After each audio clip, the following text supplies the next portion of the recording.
सरकारी मुलाजिमीन की नुमाइंदा तंजीम आल गवर्नमेंट एम्प्लॉइज ग्रैंड अलायंस के कॉल पर जिला भर के तमाम सरकारी मुलाजिमीन ने एक एहतजाजी रैली निकाली।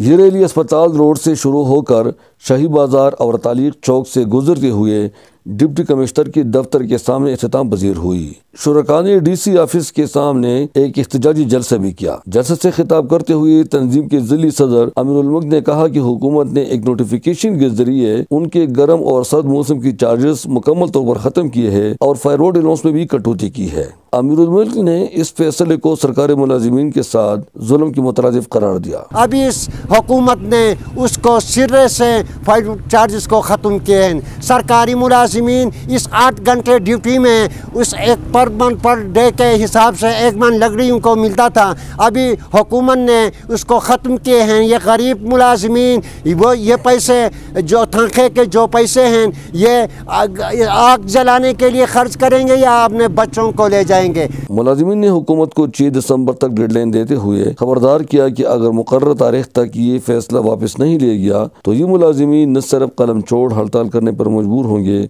बल्कि इस फैसले के खिलाफ सड़कों पर भी निकलेंगे। ये एहतजाजी जलसा बाद में पुरअमन तौर पर मुंतशिर हुआ।